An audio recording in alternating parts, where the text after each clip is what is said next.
And we're live. Hello, guys. Hi, Gang Book Club. Hello, reader friends. Hello, reader friends. That's what and we call non-reader friends. Doesn't matter. Hi, Paul. MCOY. Woohoo! Oh my gosh. Woo! This is really, really cool.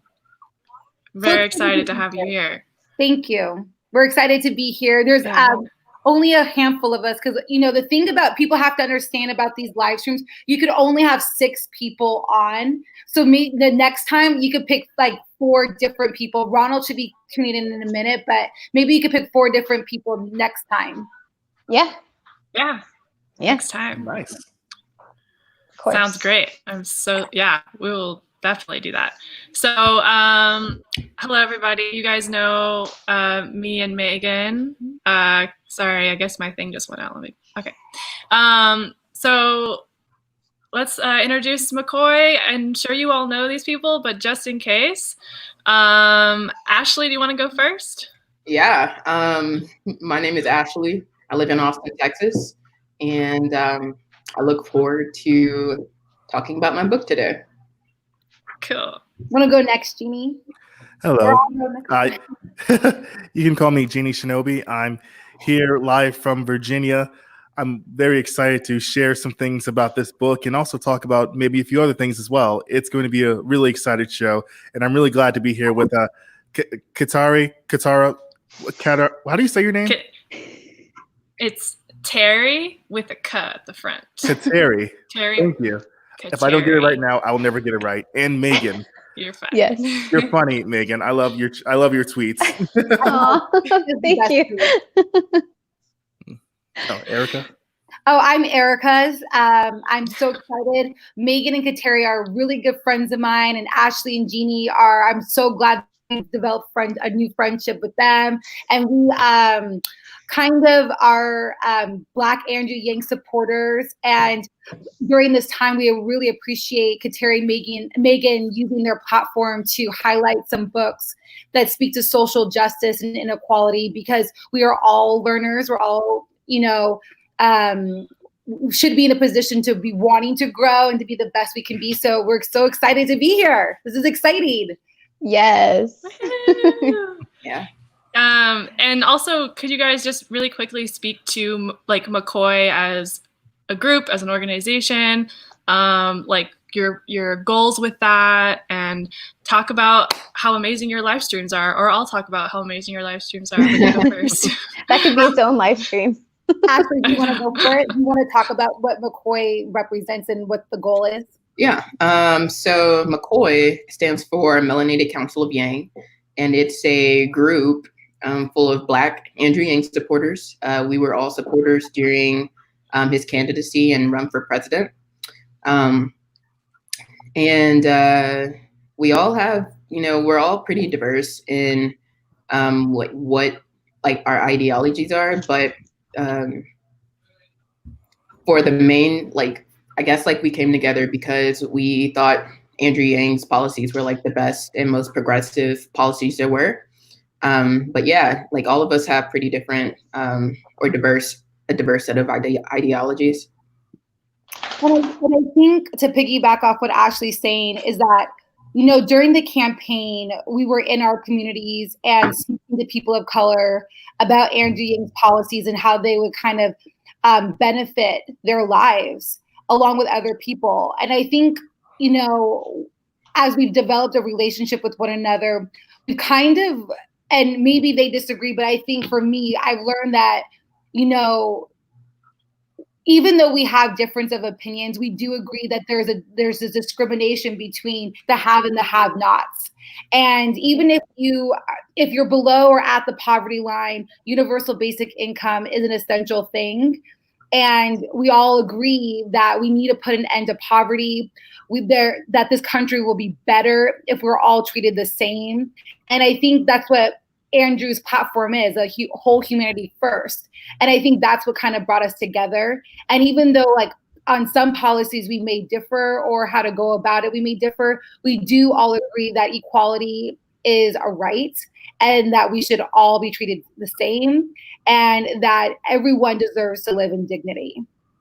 To piggyback off that, if you've seen me on Twitter, you know I make a bunch of jokes about Andrew Yang being a white supremacist because that was this like big narrative they were pushing in the beginning part of his campaign that anyone who's ever seen him in action doesn't believe.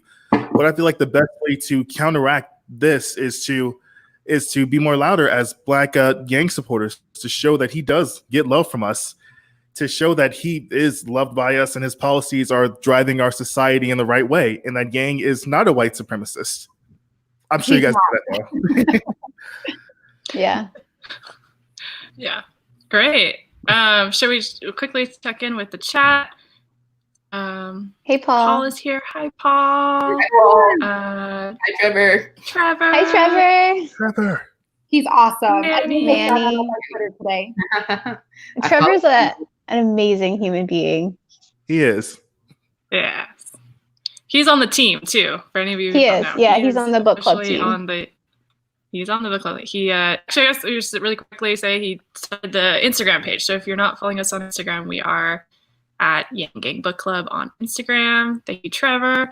So if you're here, say hi. Say hi to MCOY, Ashley, Aarika, and Genie. We will hopefully be joined by Ronald if he can make it in. Hey, Christopher Oliver, great to have you Hi, here. We've hi, got Kurt. Kurtis Bunker. Kurt, not Curtis. Kurt. He said only his mom calls him great. Curtis. Yeah. Thank you, Manny. Hello, Sass. Hey, whoever you are. Hello, Jessi. Hi, Jessie. So, thank you for saying hi. Check in if you can. So yeah, we are going to be talking about books by Black authors today, largely around the issues of social justice. And we have an excellent lineup of books. I'm so excited about this discussion. Me too. I think we've all made a very great, like, diverse list here. So we'll release this list after the live stream. So look out for that. You can add it to your Goodreads. Find it from. We have also been posting about Black-owned bookstores on Twitter. Yes. So there are ways you can reach out to those stores by phone or email and buy books from them, and not Amazon. So Nice. Yes. yeah. So I guess without further ado, we're ready to go. So is there anyone who would like to go first? Okay. Ashley was here first, so let's let Ashley go first. All right. So the book that I chose is the autobiography of Malcolm X.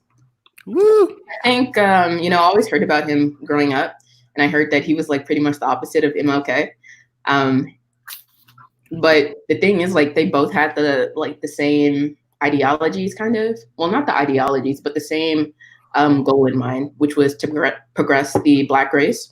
And they just went about it differently. Malcolm X, he didn't preach violence, which is what most people get wrong about him. I know he did say that Black people should defend themselves, like if attacked by a white person, like Black people should have the right to defend themselves. But it was interesting, like reading where he came from. Like when he was a little child, his dad was a follower of this guy, this preacher named Marcus Garvey, and he was really, I think he was like pretty much an extremist. And it's interesting finding out like where he got his sort of like extremism. And so actually, like when he was younger, his dad was shot and killed by a white person, like while I think he was walking to the street. And so his mom was set to like raise him and all of his other siblings. I think there was like 5 of them plus him. And she went crazy basically because she was a single mom. I think it was during like a financial crisis or something like that. I'm not sure, but I know they had financial difficulties even with the mom working. And so then, you know, the welfare office, they would like come by and visit the home and ask all of these evasive questions. And they just felt violated. And so it got to a point where the mom, she got so stressed and could no longer, you know, actually like hold it together and act like everything was all right. So she actually ended up in a psych ward, which is something that I didn't know. She was there for like a couple or 2 decades or something like that. And, you know, Malcolm X, he doesn't really talk about it. That's like his sensitive, like a sensitive part of him. But so, yeah, that was basically his beginning. And when his mom went to the psych ward, then that's when the children were given up to like foster homes. They were like basically separated. He went to this woman's house where, I mean, he felt like sort of welcomed. And like he was in school and he was like one of the smartest people in class. And one of the things that I remember from the book specifically was, well, he was class president and he made like really good grades. And his teacher asked him what he wanted to do as a career when growing up. And I believe Malcolm X, he said a lawyer. And the teacher was like, basically, that's not realistic. Why don't you become a carpenter? Because you'd get a lot of business because people like you. And, you know, that kind of stung a hole in him. And so fast forward, he moved to Boston with his sister, his half sister. And that's when he kind of like, I guess his like whole vibe kind of changed because he lived in like the South. I forgot exactly what state, but it was like in the South. And so when he moved to, I think it was Boston, when he moved to Boston, that's when he, you know, like there was this thing called a conch, which is kind of like a perm nowadays. But the dudes, they would like straighten their hair like with chemicals. And that was the end thing. And so he later, wait, what'd you say? I said it's like a relaxer. Yeah, basically. And so, yeah, he basically like when he like in his older years, he reflects on that and says that was a form of self-hate because, you know, as Black people, our hair is like naturally kinky or coily. And so he got with that. And then he actually got into crime, I believe. Well, no, I believe that's when he went to New York. But yeah, he was introduced to these guys who worked in, I'm trying to remember, because I know he went from Boston to New York. I'll just talk about New York because that was like that was a pivotal moment of his life. So after he went to Boston, he moved to New York, and he was actually like into crime and stuff like that. He was a theft. I think that's what the noun is. He was a theft. And he would, he had a gun and he had this crew that he would go and do gang bangs and all of that stuff. I believe he was like an addict at one point. And he talks about that and says like when he was looking around New York, he saw like people were just like basically struggling to get by and people were just like depressed, you know, because of this state that they were in. They were, you know, in poverty. They were oppressed, even if it was subconscious, they knew they were oppressed. And so a lot of people during that day, like even James Baldwin, he's another author. He talks about how people either did drugs or became prostitutes or did things like that just to numb the dissatisfaction that they felt like while feeling oppressed and while in poverty, you know, because like back then, well, still today it happens, but they push all the poor people off to like one area, like all the poor Black people off to one area. And basically like they kind of like feed off of each other. You know, everyone is just like depressed and oppressed and they just like have this feeling that they can't quite put their finger on, but, you know, it's like in the air sort of. And so, yeah, he, instead of, he had a job at one point, but instead of that, he just chose to sell drugs because I think that was like the quickest way to make money. And what else?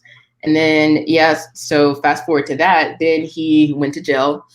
He went to jail for, I believe it was like 5 or 6 years, maybe. Because they found out like he stole from this person's house or whatever with his crew. And so while he was in prison, his brother came and visited him. And he told him about this guy named Elijah Muhammad. And he's like this big Muslim figure in the Black community. And so that's how Malcolm X basically adopted the Islam religion. And he received letters, I believe, from Elijah Muhammad like every day while in prison. And like he would respond to Malcolm X, and that pretty much moved him. And he started reading a lot. He read like books day in and day out, and he talks about like how prison was his school. And so when he got out of prison, he went to find Elijah Muhammad, and he basically became an Elijah Muhammad follower. And when he became an Elijah Muhammad follower, he started all these mosques around basically the United States. And with Malcolm, that's how Black Islam took off, because he was like such an outspoken, great speaker and all of that. And he was very influential. And so basically, I guess I can fast forward a bit. So Elijah Muhammad, they basically, you know, I don't really know if it was jealousy or the fact that Malcolm X, he was like militant at that point of his life. Because I know like he was much more of a figure than Elijah Muhammad. He was always in the cameras and always speaking. But then also like when JFK died, he said something, it was basically like this saying like it was bound to happen or something like that. And so after that, Elijah Muhammad told Malcolm to step down. During that time, he went to this, it's like this Muslim or this Islam ritual where all Muslims are supposed to go to, or supposed to do Hajj, which is where they go to Saudi Arabia, and they travel and like do this like prayer in like this big area, whatever. It's like he describes it like very like it sounded serene like when he described it. But like when he comes back from Hajj, Saudi Arabia, he finds out that Elijah Muhammad and the rest of the people in his like Islam crew, they were basically trying to kill him. Like they had a plan to kill him. And like he had to watch his back wherever he went. Because Elijah Muhammad, he basically wanted him dead. And so, yeah, I believe, yeah. But the thing is, like Malcolm X, he didn't really have any possessions because basically he looked up to Elijah Muhammad as if he was just like some God figure. And it was interesting because like usually people who are religious, they think of like the actual God as like this God. But to him, Elijah Muhammad could do no wrong. And so he followed Elijah Muhammad. He didn't even have a house in his name. It was Elijah Muhammad's house. So when Elijah Muhammad broke off with Malcolm X and basically said, you're not a part of this anymore, he didn't even have a house. So like him, his wife, and his children, they had to move out. And so, yeah, he got the money to pay for a new house with this book. Because he was with this person named Alex Haley, and they were with each other for like, I believe 2 months. And he basically told Alex Haley like his whole life or whatever. He got a book advance, which led him to buy a house. And so, yeah, fast forward to that. He was assassinated while giving this speech. And I can't remember if like they locked the dudes up, but yeah, he was assassinated. I'm glad that you Malcolm X, Ashley, because he is an important figure in our American history. In terms of I like that you brought up the prison, because what I thought was really inspired about Malcolm X is that he used prison as an opportunity to educate and elevate himself. He literally copied the dictionary word for word. It's recorded that he read every book in the prison library. And this is the Yang Gang Book Club. So obviously I think it's worth pointing that out.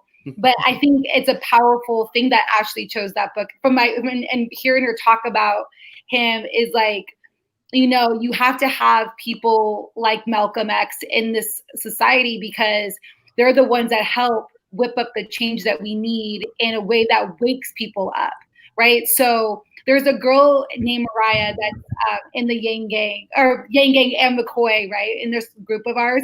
And she always says, you can't have Martin without Malcolm. They both kind of go together. And when she says that, it always makes me think about Ashley and I and our dynamic, because we have different points of view, but it's good because it helps balance us out. I'm more of a Martin type of approach, but I value and appreciate a Malcolm X and a person like Ashley so much. I'm grateful to know her, because and the way she was eloquently able to speak to this important book that everyone should read is wonderful. So yeah. I just my 2 cents on that.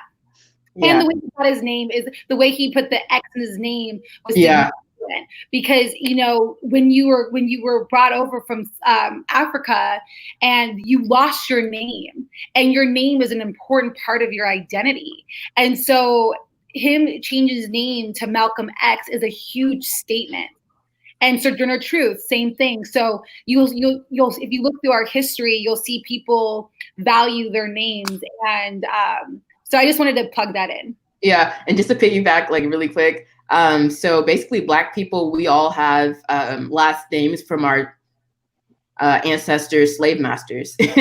And so, yeah, that was Malcolm X being rebellious. He was just, and it was also a part of Islam, Black Islam. So that's why he put the X. Yeah. Wow. Kateri, Megan, what do you think of what she said? I thought maybe Genie was gonna chime in. I didn't want to. Did you have something to say, yeah. Genie? I've always loved the backstory of Malcolm X. It's always been very interesting, considering both him. I know people put them in opposition, but few people know that Martin Luther King wasn't exactly celebrated at the time of his death. That he wasn't this icon that we know today. That most people more at least sided with Malcolm and thought Martin Luther King's approach was ineffective. So I think that historical context definitely gets lost between all the idolization of Martin Luther King we have nowadays.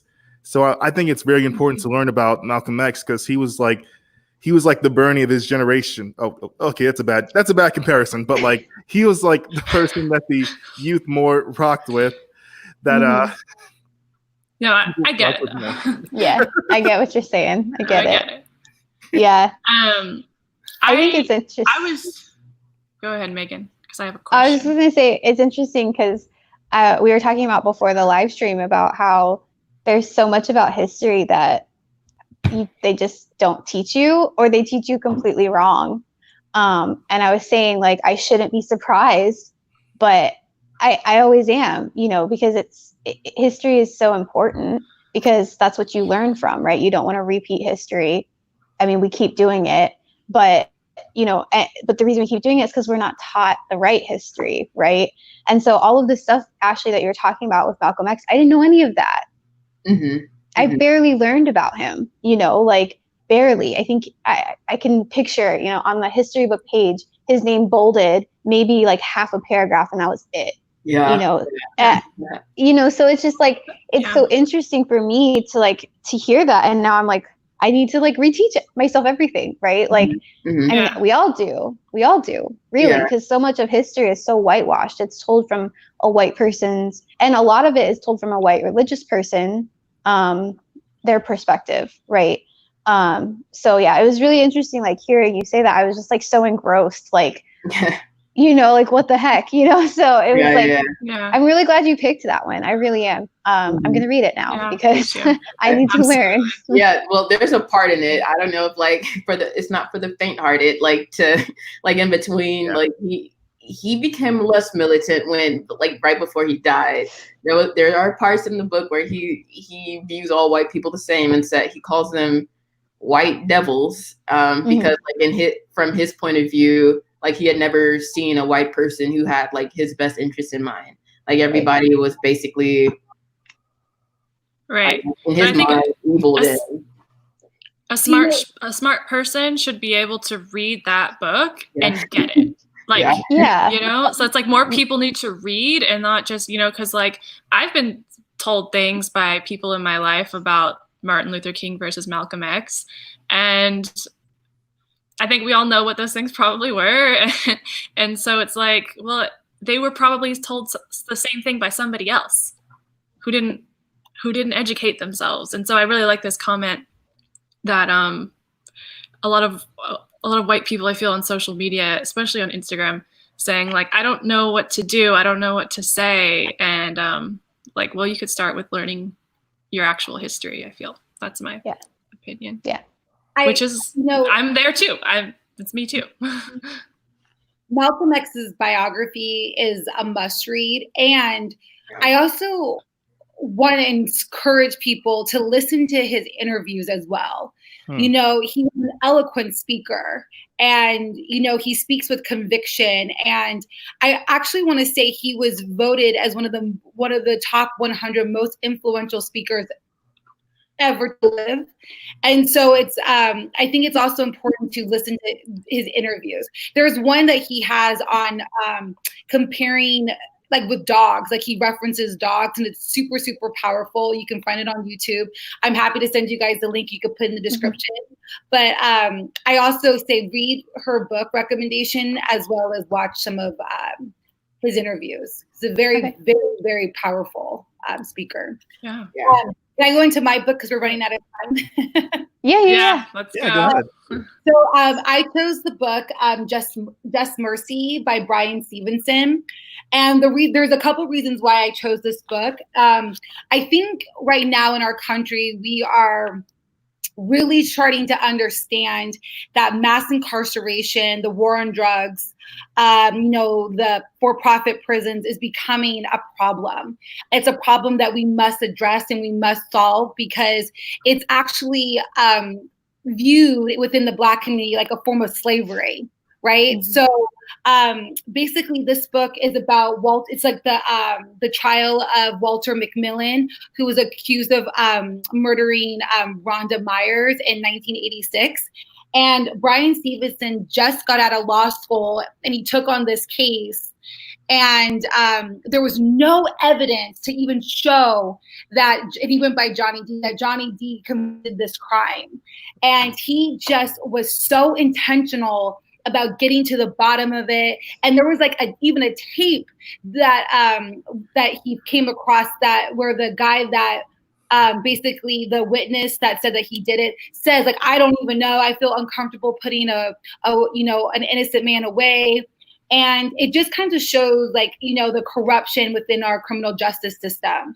And for me, I want to encourage everyone to read this book because we have to educate ourselves on how our criminal justice system is, why it's not working for Black people, and why mass incarceration is something that we're fighting for. We saw it with George Floyd. We saw that these police officers literally murdered him in broad daylight, and it took forever just to get them arrested. But had it been the other way around, we know that he would have been incarcerated. There are so many Black males that are being locked up for crimes they didn't commit. They're being put on death row, and it's unacceptable. Now, this book is also personal to me because in math, I teach, I link statistics to incarceration rates because I find it to be really important for all subject areas to be connected to the real world. And I reached out to his law firm, and without any hesitation, they had someone come in and speak to incarceration rates to elevate my students' understanding of statistics and mathematics. And so just on that level alone, you know that his firm and everyone that works for him is really genuinely trying to end mass incarceration and make sure all the Black males or people that are on death row that are being wrongfully convicted get the justice in which they deserved. And so for those reasons, please support this book. You can also watch the movie that just came out. It stars Jamie Foxx and Michael B. Jordan. I highly recommend the book, though, because I think it's really important to read the work that's from the author, because sometimes the movies, are obviously a little different. But it is a powerful story. And this is one of many. And so that's the book that I chose, and I hope that you guys watch it. All right, cool. So we have seen two examples of, the right way to teach people to use books and literature to teach people the accuracy of Black history and what's actually going on in the Black community. So I chose this one because I learned it in high school. I read it the first time in high school, and this is the butt backwards wrong way to do it. So the book I'm showing off today is Native Son by Richard Wright. At its core, it's about I know Aarika loves Richard Wright. So at its core, it's about this young man named Bigger Thomas. Bigger Thomas just got a job working for this very rich white family in the north side of Chicago. And and during one of those days, he was the driver for that family. And one of those days, he was driving around the family's daughter. He took the daughter back home, and the daughter and him started making out, and their parents came downstairs into the basement they were in. And this is the 1940s. And he got really scared and smothered the girl to death and ended up throwing her body in the furnace. It's not the normal Richard Wright novel, but but the way it was taught, he eventually gets caught. They discover what he did, and he goes to jail for the rest of his life. It's a pretty much down tragedy. But I learned this book in 11th grade, actually 10th grade, actually. And the way the teacher taught this was during a whole topic on Black culture. And, it's kind of hard to explain to kids what's going on with the high murder rate in the south side of Chicago. But he explained this as constantly making excuses for what Bigger does in the novel, constantly making excuses for Black people killing each other or Black people murdering each other. And I think that's a way to indoctrinate people into racist behaviors they may not, and that they you guys get what I'm trying to say, right?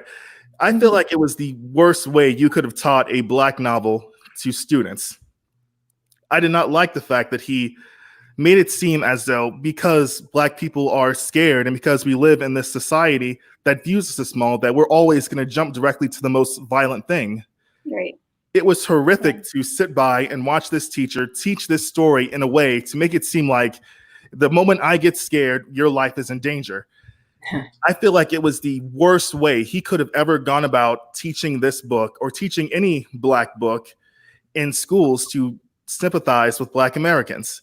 I did not like it. To be honest, of course, there's elements of like justice system, things wrong with the justice system, racism, but I feel like this story is one of the most awful stories to teach if you're going to teach it that way. So if you're not going to show us as humans, as regular humans with regular thoughts and emotions, I feel like you shouldn't even touch the subject.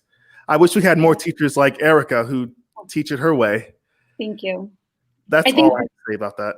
I think as teachers, we have and as parents too, because I view them as teachers as well, but it's like we have a responsibility to speak truth, and we have a responsibility to understand that kids, when they're sitting in your classroom, they look up to you, they trust you, you are responsible for extending information to them.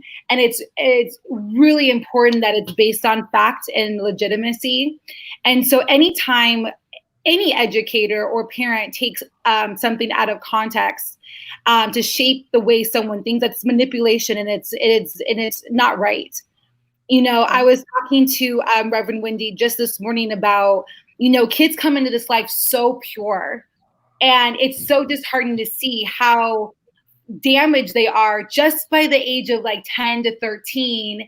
And, you know, and Ashley speaks to this a lot too, is like the importance of mental health, right? And I also think of mental health as our responsibility, what we're teaching our students and how we're doing it in the classroom, and what books we're reading to our kids at night. Like, do we have diverse books at night when we're doing our story time book, our bedtime story? You know, like, we just all as adults have a responsibility to make sure that we preserve that purity, that we don't force kids to grow up faster than they should. And we're just teaching the truth. Like when Megan said that she wasn't given, you know, the accurate information in her history books, you know, it's almost like treating one of, you know, being expanded in a positive way. You know, and I feel like watering down our history books is part of the problem. That's why people are protesting. That's why in like, you know, 20 minutes, I'm going to be out there peacefully protesting. So I feel like we have to get it right, not just in terms of what we're reading, but how we're comprehending what we're reading, how we're critically thinking about what we're reading, the questions we ask when we're reading. All those are very important reading strategies. And Trevor does this. He always talks about like highlighting and thinking and processing. That's all about being a good reader and questioning what you're reading. Not all text is good text.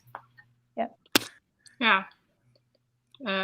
It's important to interact with what you're reading and not just think of it as entertainment. Like it's great to have books as entertainment too, but that's what we're trying to. The space we're trying to create as a book club, where it's about actually growing and opening your mind. So yeah, thank you for talking about that, Genie. As an English major, like it was brought up. It was never taught. I was never taught that book. So I just kind of like heard it referenced, heard the issue that you're talking about referenced. And so I appreciate it that I got to hear it from your perspective. I think it was mostly because I went to school in the north side of Illinois, and the book is based on the south side of Chicago, where definitely during the early 2010s and maybe even now, there was this extremely high crime rate, and they wanted to find a way to explain it. But the way they went about it really, I think, hurt more than it helped. I'm glad you guys are here, you English majors. You might be a teacher someday, and we need more people like you. Or Aarika is one now. Yeah, I mean, we're trying to teach. Our book club is our classroom, you know, in that way. Yeah, you know, we want to inspire critical thinking, and you know, part of that is you know, teaching reading comprehension too. You know what I mean? Like Kateri and I talk about that all the time, about how reading comprehension just isn't taught as much anymore, which is a shame, because like even with the fiction that you read, you can still get something out of it, right? But you can't get anything out of anything if you don't know how to, you know, take those critical thinking skills for like reading comprehension.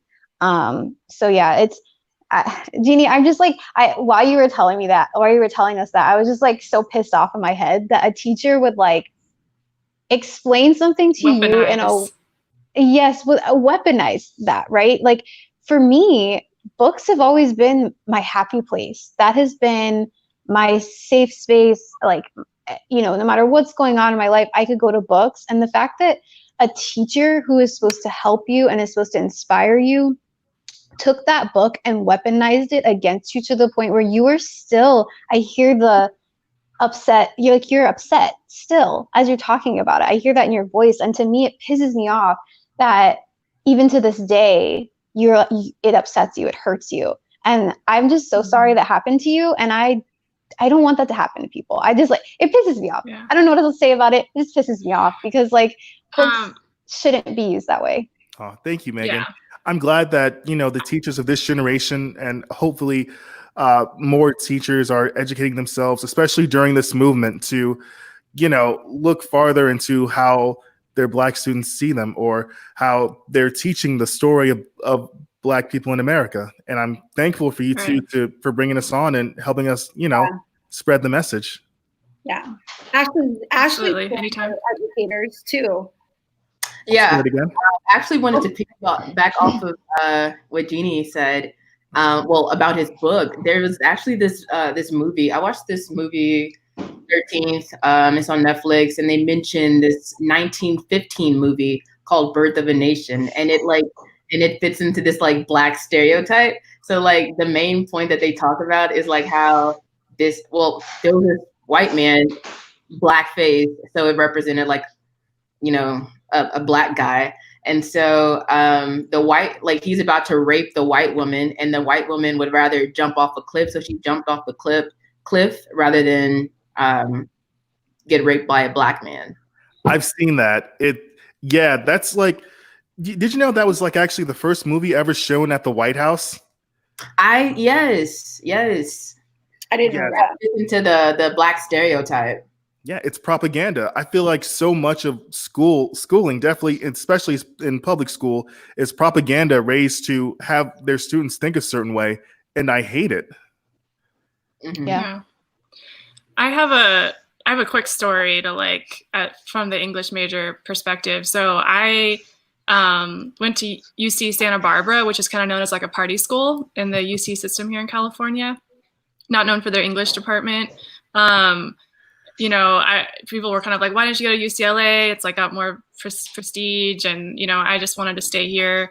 And then it ended up being the best thing ever because they're actually making a real effort in that English department to redo the canon. So the canon being like the white men who have controlled the narrative of literature forever. And so there's actually amazing work being done in that department. When I was there, I graduated 2 years ago, and they had just hired a chair to oversee something that was more focused on Chicana and like Native American. Like UCSB is built on Native American burial grounds.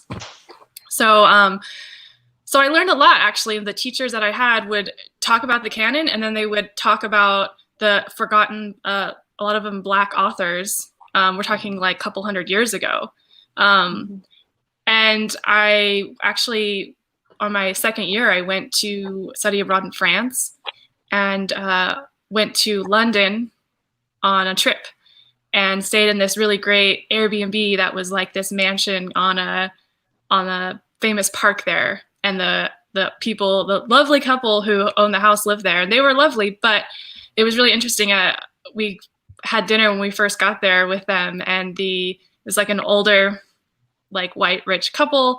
And the husband was talking about, when he heard that I was an English major, was talking about how at like Oxford, they were having complaints of like the canon is still like, they mostly just teach white men. They don't teach these Black authors, Black writers of the time. And he was like, but I just don't understand but they weren't publishing, you know, like, but they weren't educated. Like how could they be so upset when these people weren't, you know, like totally just assuming that like there was no one that was educated or writing or like having thoughts.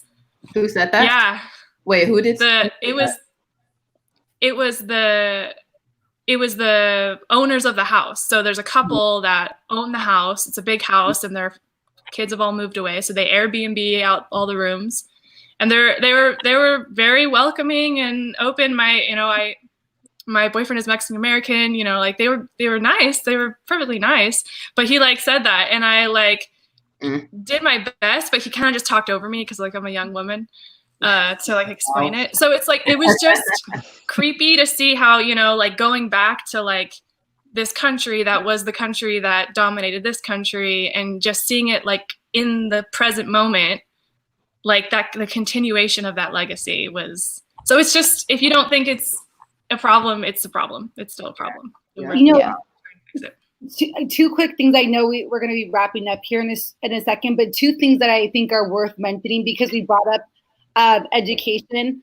I think when we go back to slavery, and reading is really important when they make sure you don't learn how to read.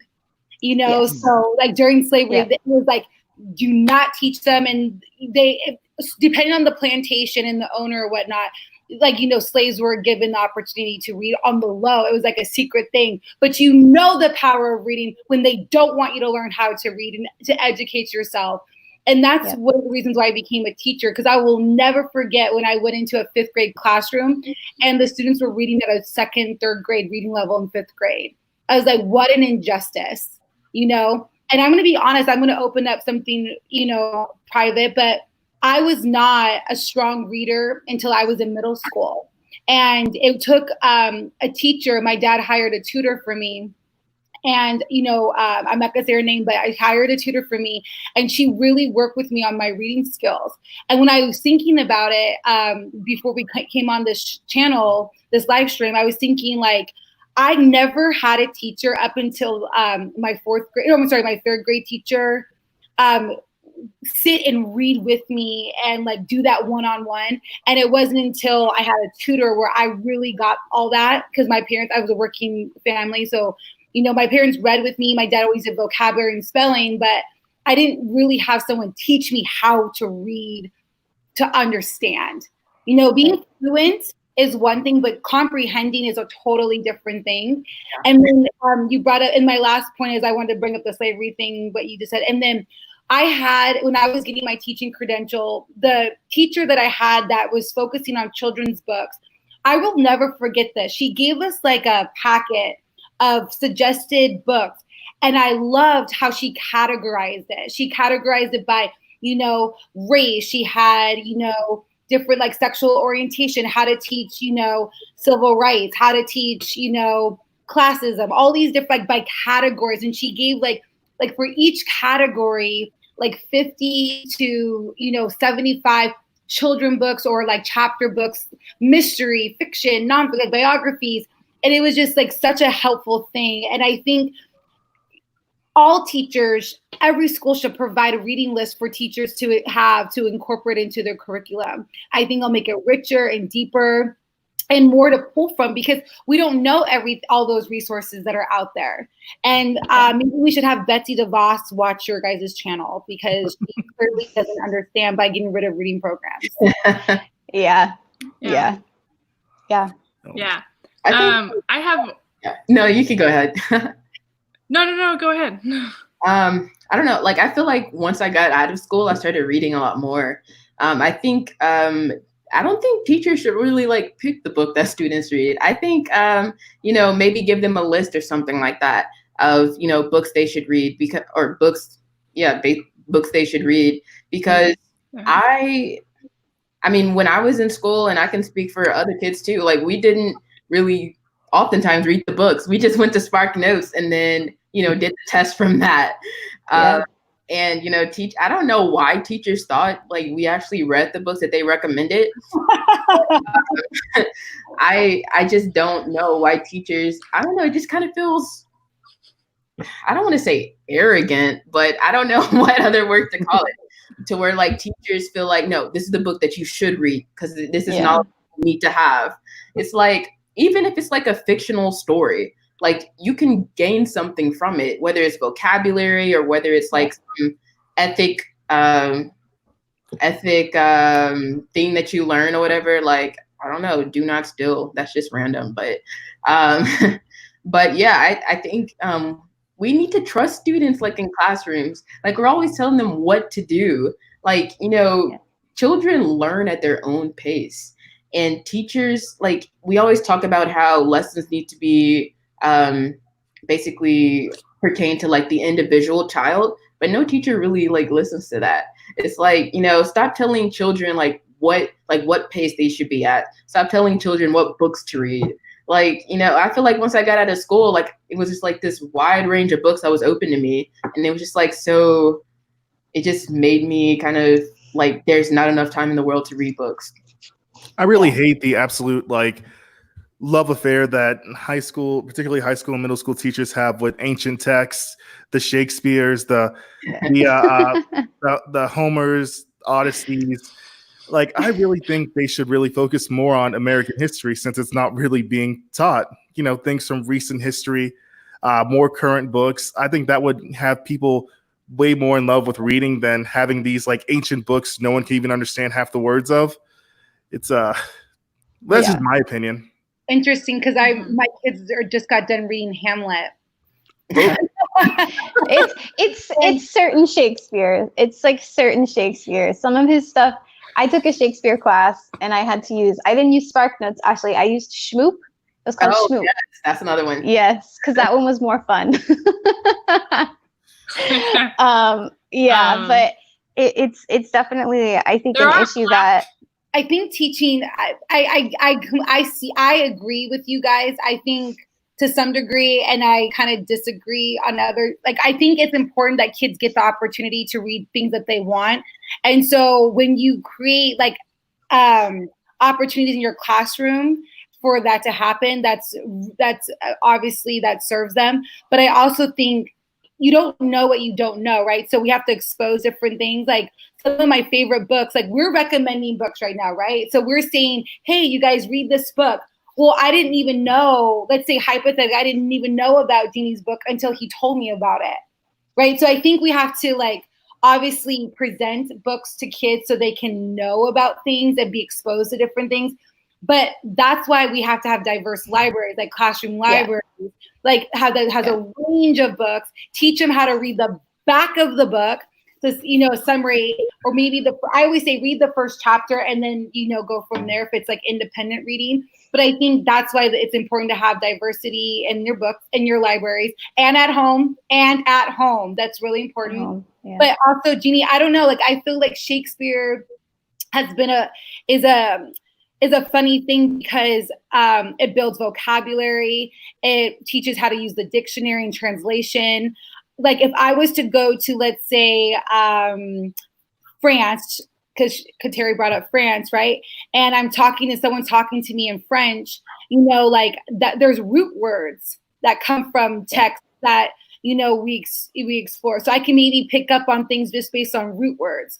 So I do think it's important to keep a balance of both.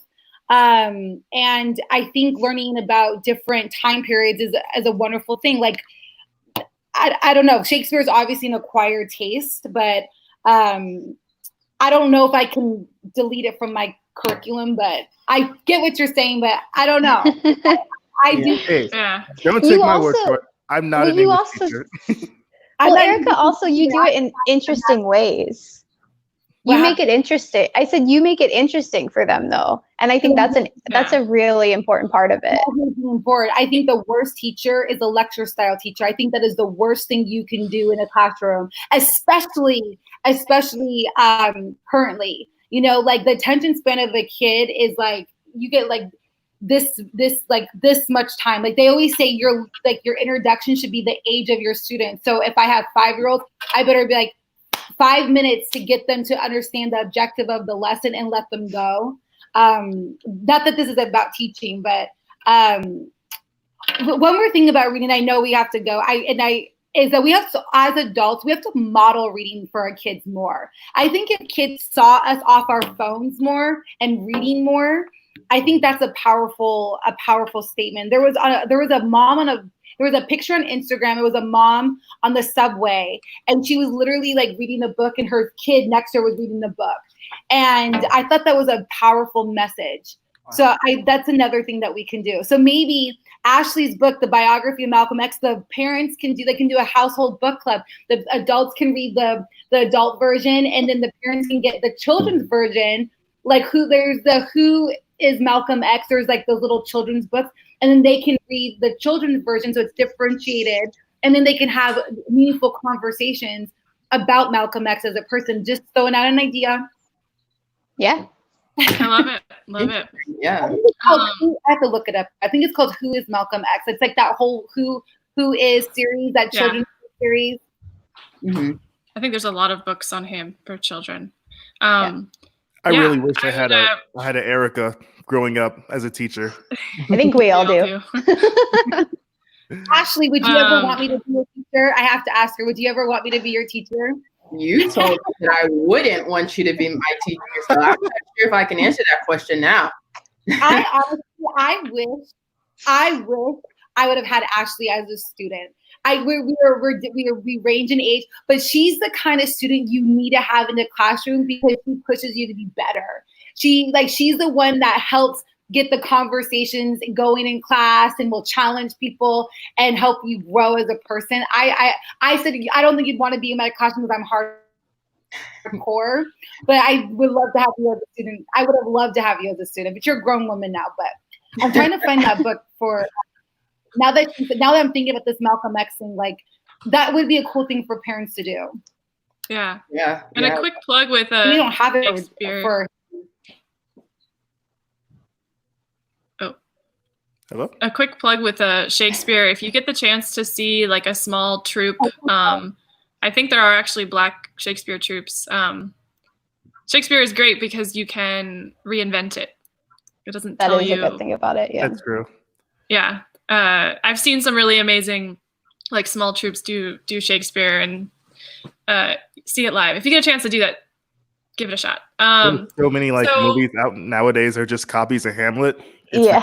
Yeah, and they're all white. You guys, to the point that Megan made earlier, I went to go find who was Malcolm X for the kid version, and there's none. They don't have it, but they have it for Martin Luther King, Rosa Parks, Jackie Robinson, all these other people, but they left out Malcolm X. See, that's to the point, is that we're picking and choosing what we like access, so. That's to your point. Like, I can't even find the book, so you couldn't even do that as a family, even if you wanted to. But you could do Martin Luther King, Parks. Like when you in school, when you learn about Malcolm X, you just learn that he's this violent person who called for violence and killing all white people and stuff. Yeah, that's all you learn. Like a little paragraph in textbooks about it, or maybe like a sentence that says, "Oh, he was the opposite of MLK. MLK was like for peace. Malcolm X, he wanted a war." Yeah. So we're gonna wrap up. Aarika, if you have to like jet out, totally fine. I just wanted to quickly Megan and I just had 2 books that we wanted to mention. So we feel like we came prepared. So I want to let you guys know about The Woman of Brewster Place by Gloria Naylor. I'm a big fan of like Toni Morrison and Alice Walker. I feel like she doesn't get enough attention though. I think this is a good book to add to this list because this book really focuses on intersectionality. So it's a novel told in 7 interlinking short stories. There's I think it's actually focused on like 7 or 6 different women who live in a housing complex, I think in Brooklyn, around the late 80s. And so it's about their life. It's about their relationships with each other. It does go to pretty dark places, but it's also a very hopeful book at the end. And it focuses on not just intersectionality of race and gender, but also sexuality, also ability and disability. It's just a really beautiful book that gives a lot of different perspectives. So for that reason, I would really recommend it. Awesome. And then Megan, did you want to quickly mention your book? Yeah, I don't have my book with me because I just moved and it's somewhere in my big pile of books. But the one I wanted to recommend, and I've recommended this a lot on Twitter, is The Immortal Life of Henrietta Lacks. Yeah, everyone always gets excited when I mention that one. So The Immortal Life of Henrietta Lacks, I read that when I lived in New Orleans, and my husband was a teacher with Teach for America, and one of his coworkers let him borrow the book, and we read it together. And for me, that was the first time, talking about not really knowing history, that was the first time that I was really confronted with that about myself, because I went to like a religious school growing up, and then I went to a religious college, and the way they teach history is extremely interesting. That could be its own thing. But it was the first time I kind of had to confront that about myself, that I didn't know everything about history, because I was a history minor and I prided myself on knowing history. And that was the first time I was kind of confronted in that, like, history is extremely whitewashed, and there are Black Americans that contributed to really important aspects of society that even to this day are not getting any recognition. You know, and the cool thing about Henrietta Lacks was that parts of her are still alive today. We're still using her cells in super important research.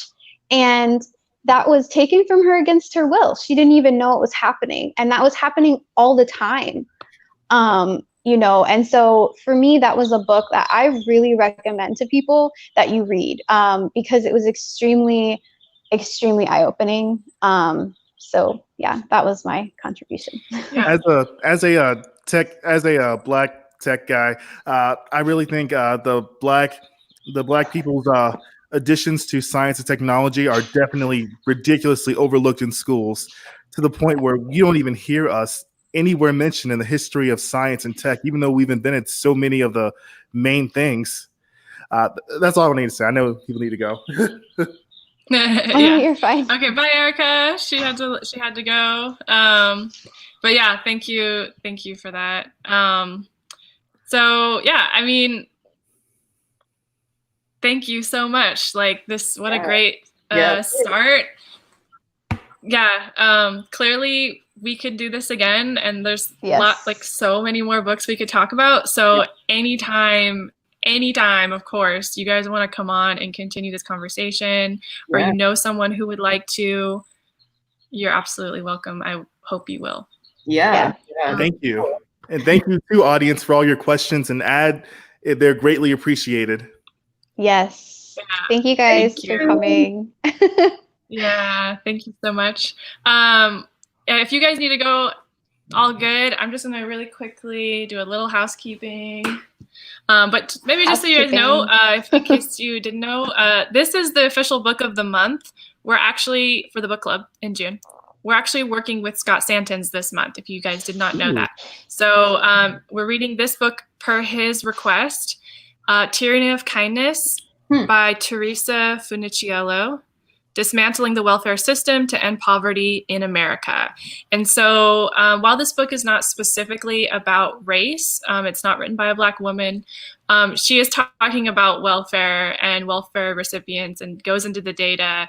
And I think we all know that, so there are some stereotypes involved and there's data to back it up. It's like also like a real problem. This is, some of the information is dated, but I think, like we were just talking about, it's so important to know your history. So Scott is going to be also sharing some of his writing. We are also going to be reading through Scott a piece he did on him, but it's mostly Martin Luther King's writing on his initial proposal for a guaranteed minimum income. So we will be tweeting three more links in addition to this, and discussing that at the end of the month. So get this. It's a little tricky to get a hold of. If anyone's having trouble getting Tyranny of Kindness by Theresa Funiciello, DM us and we'll help you find it online. All right, cool. And links to all the books and Black-owned bookstores will be in the description of this video. Yes. Cool. Thank y'all so much for having us. Yeah, thank you guys for coming on. Yeah. Thank you. Anytime. Yeah. Awesome. Okay. So I think we can say goodbye to our reader friends. Bye, reader friends. Thank you all for being here. Catch you on the next one. Bye.